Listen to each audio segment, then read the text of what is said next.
Hi, welcome to Matter Studio. I'm Susan Buchser-Lochocki, running for President of the United States with the Green Party. And this is my part 3 video about the concept of recovery. So anyway, thanks for stopping by. Nice to see you. And I guess to get us into the mood, I'm going to read you something from a book I have. And it's by a writer named Barbara Pescan. And it goes like this. Because of those who came before, we are. In spite of their failings, we believe. Because of, and in spite of the horizons of their vision, we too dream. We too dream. Those are important words. So this is part 3, and I'm now calling this a revolution in lifestyle. So I was going to be talking about my human rights today, but I have decided, after trying to get the information together and stuff yesterday, I think I still need to move forward first on these things. And then I'll do, I want to read to you because I know a lot of people don't read the rights that we already have. And so I want to make sure that everybody reads them. So I'm going to read them to you in another video. And then we can go over my human rights ideas. Probably in the next couple of videos, we'll get to that. So I want to move forward on something pressing, just in case the government out there is listening and wants to move forward currently. I thought it was actually more important to bring this now in the third video than the other thing. Because we're at a special moment in time where schools are closed. And so the whole school structure is not really there at the moment. So we have a chance to really redo the system. And so this is a special shout out to President Trump. If you're listening, then listen good. Here are some ideas. So first up, education is important, and it should be free. It should be a right. This is one of those rights, free education. And on the other hand, it should be truthful education, not the fake education that we get sometimes out there. So we really have to focus on making sure we're giving accurate information about real things that happened in the past and deal with the judgment of that, but we also have to make sure that knowledge gives the power that's needed for the next generation. So first off, like I said, it should be free. And for me, so there are things called charter schools out there, which are supposedly government funded or government run or something, but they're actually just glorified private schools. So I don't consider them public schools. If they choose to join the public school system, then they can, and they will be considered public schools. But if they want to stay in this special private school, charter school thing, then they have to give back any public funds that were given to them over the last 5 years. That is, if we move into a cash society. If we go where we're doing everything for free, then we don't need the money back. And then, in fact, I guess there won't be charter schools, and then again, I guess there won't be private schools. So it depends which route we go, whether we're turning into a cashless society or if we're going to go back to money and monetary things. So that's a gray zone. But anyways, so first and foremost then, actually I guess it's not first because free public schools is first. So teachers, I want to say thank you. I want to say thank you for all your teaching so far. What you've done in the past, it's great. And I want to say thank you. And for what you will do in the future, also thank you. So, teachers are the backbone of the children. And, education starts with the parents, but then the second most important people in children's lives are the next set of teachers for them, and that's often school teachers.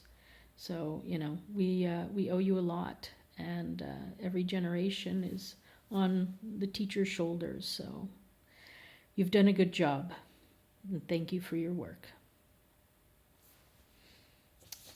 So now I think I know that when I went to school in the U.S., the school structure was very long, and we didn't have a lot of breaks. And I know that for me, I got overwhelmed with the amount of information I had to digest in a period of time. So I think it's better to have school, I guess, almost all year round, with a longer summer. But how it works is about every 7 weeks, you have 2 weeks off. And that way, children can digest the information that they were given. They have time to either focus on it or, just understand it, let it soak in.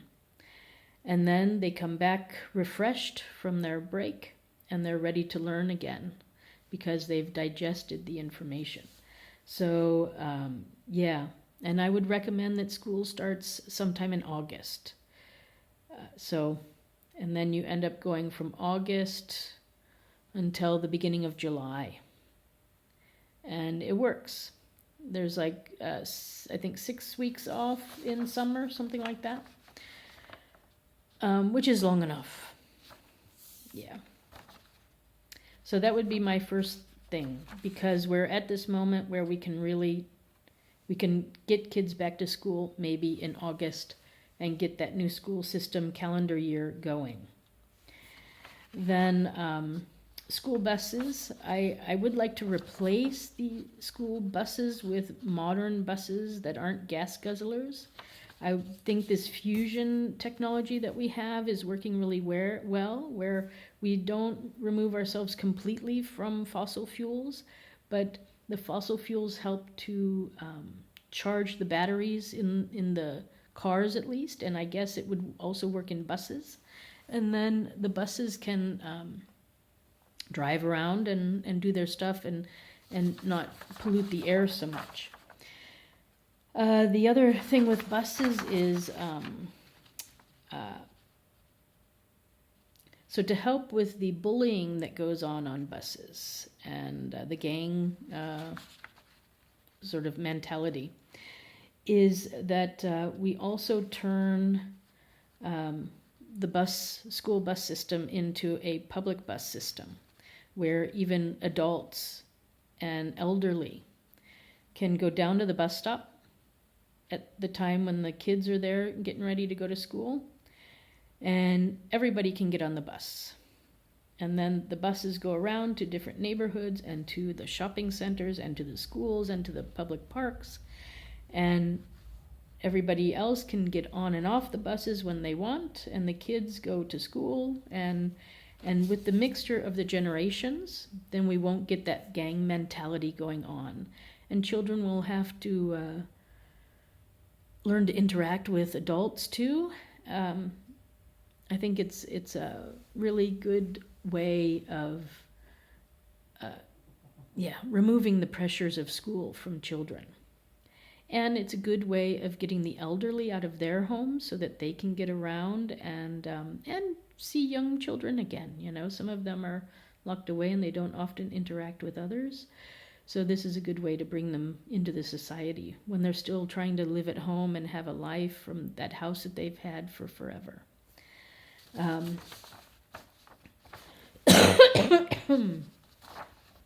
So, that's part of my public transportation thing, but it's also part of the school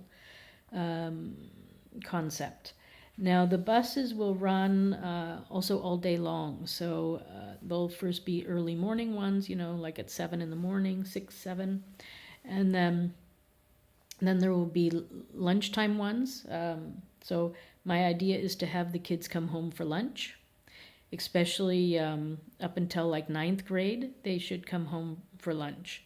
After that, then, if they want to stay in town and have lunch, or if the school, like in a high school, if they have a cafeteria, then they can go there. But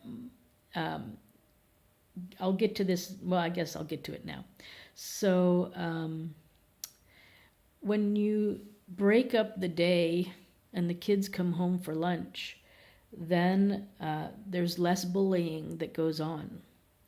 The gangs don't form as much, and there's not a lot of idle time because everybody's busy coming and going.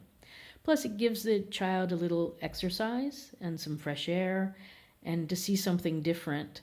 And I think it just helps 100%. Plus, to come home to a loving home, whether it's a mother or a father at home making a hot lunch, or whether it's, maybe you've made a deal with other moms or something and your child goes to somebody else's house for lunch on Tuesdays and then they come on Wednesdays to you, there's everything is possible.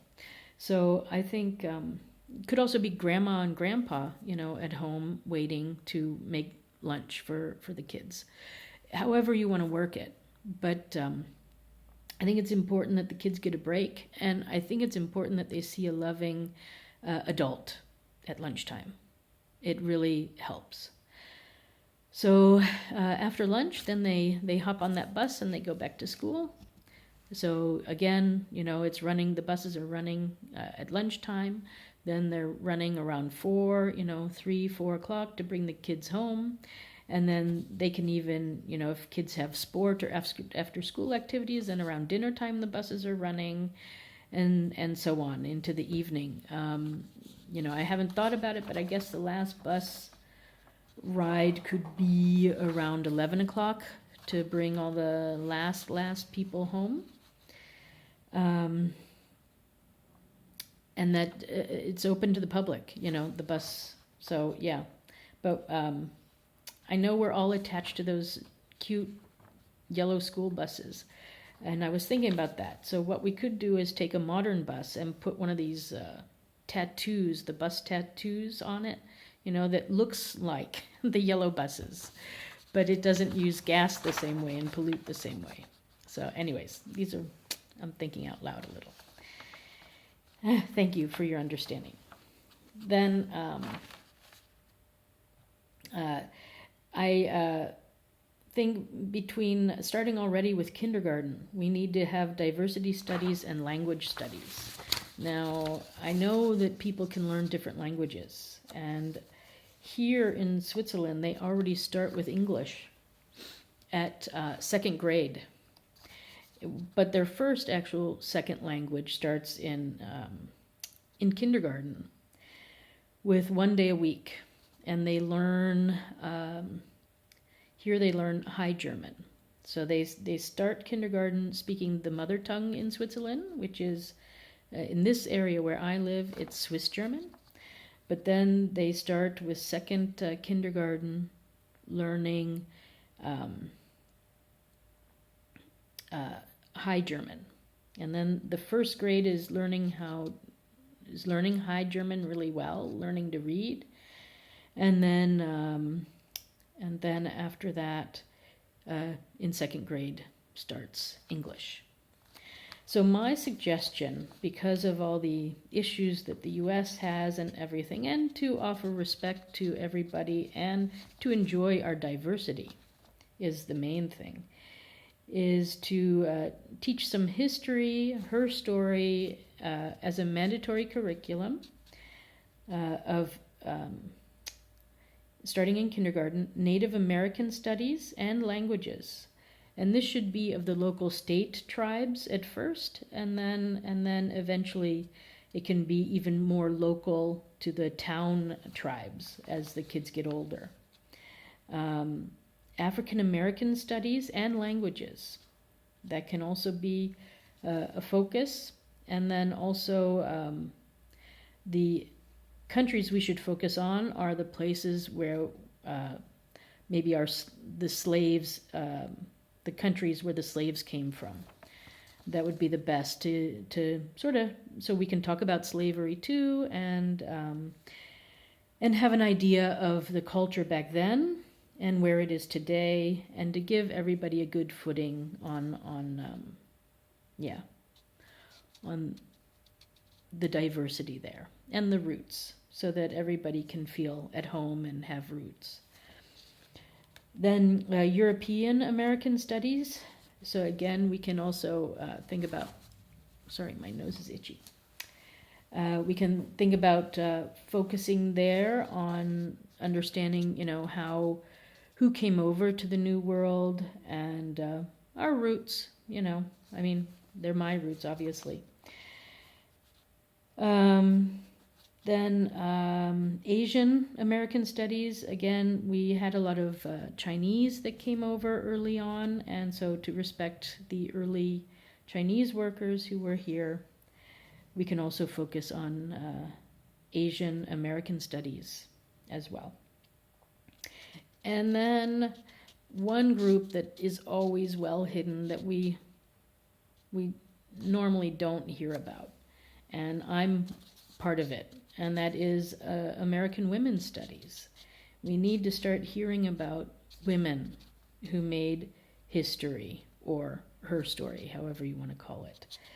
But women played a great role in our world, and we need to learn about that too. So these are the different diverse things that I want to already start in kindergarten. I happen to have listed 5, so I guess what we could contemplate is every day spending a little bit of time, like an hour, on each of these issues. And my concept would be, if you're in a neighborhood that is predominantly Spanish speaking, of course, Spanish could be like this second language that the kids learn already in kindergarten. One day a week spending a little bit on Spanish wouldn't be bad. Or if you're in a primarily Chinese neighborhood, Chinese could be the language that you start learning. Or even if you're in like I guess in like New Orleans, right? French, although I guess they're already, French. Because, English still will be the language that pulls everybody together. But we should enjoy our regionalities. It's important as identity and everything, we need to realize that identity and roots are important, and we need to nurture those. So I'm already at 19 minutes here, but I'm going to keep going, and then I might have to break this into 2 parts when I make the final video. So so that's diversity and language studies, and I think we hurt ourselves by not teaching our children extra languages in schools.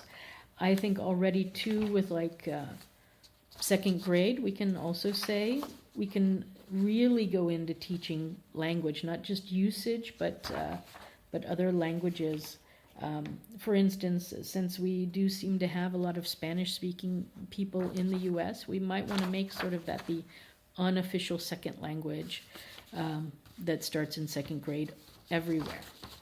But I don't know. I think that part I might want to leave up to the states to figure out what their main focus is as a state. I know states want to have their own control, and as a federal government person, I don't want to dictate everything down to the minute. I'm not into micromanagement. Then the other thing, and in the US we already have this. I haven't had time to look it up, but I'm going to tell you that I've had a wonderful experience here in Switzerland with the apprenticeship program. It's really, really good. It helps the children have a good start into the work world. It eases them slowly into the working process and how to be an adult. And it helps small businesses to have their small business, because they have these students that are eager to learn. And they do cost a little, because they're working, so they earn some money. But I suppose actually that doesn't matter if we go to a society without money, which is my hope.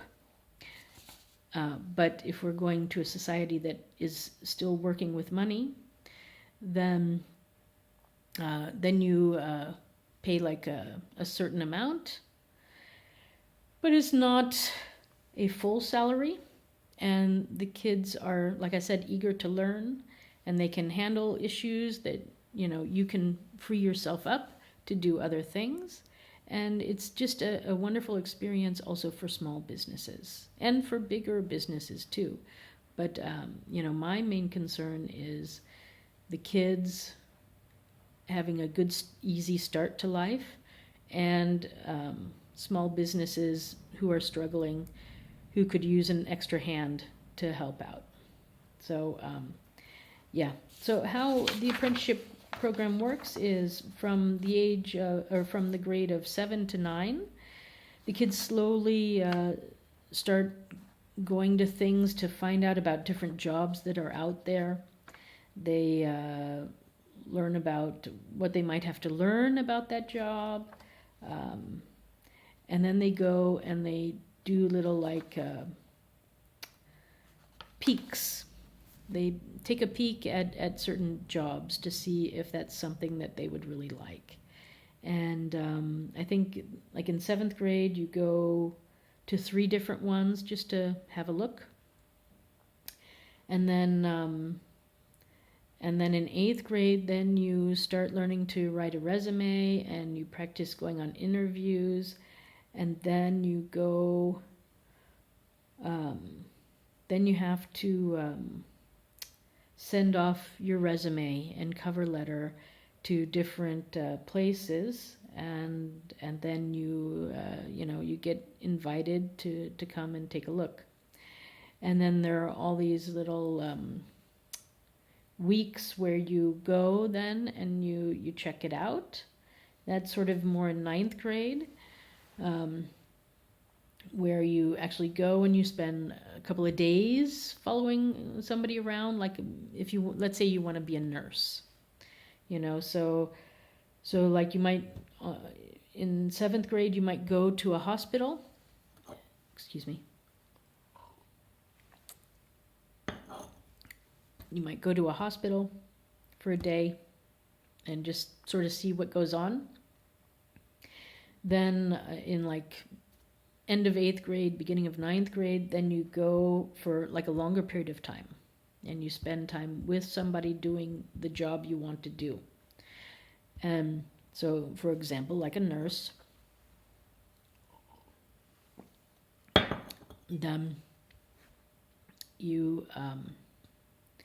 they check you out, because then you're really at the place where you want to work.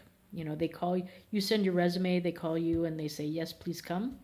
So then you go and you check it out, they check you out, and then If they like you, then you might be asked to come back for another sort of test run. And then if they really like you, then you're hired. Then you come for the apprenticeship program. And then that starts with 10th grade. And then 10th, 11th, and 9th is the apprenticeship. 10th, 11th, and 12th is the apprenticeship, sorry. And then when you're done, there's graduation, you're done, and you have a certain level of education. Then you can go on from there and go to higher education if you want, or you can stay there and just be at that level. It's up to you.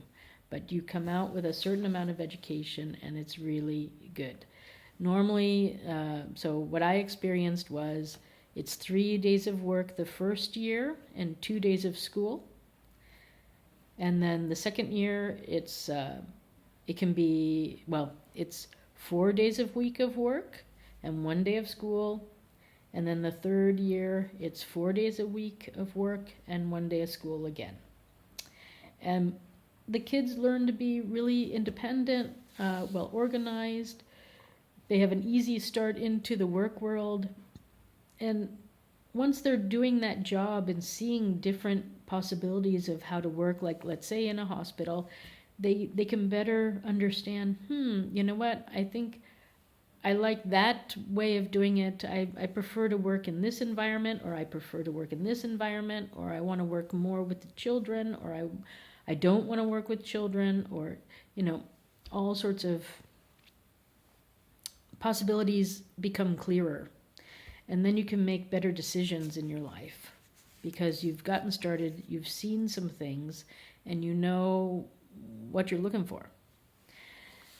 So this is, I'm going to say, my education idea.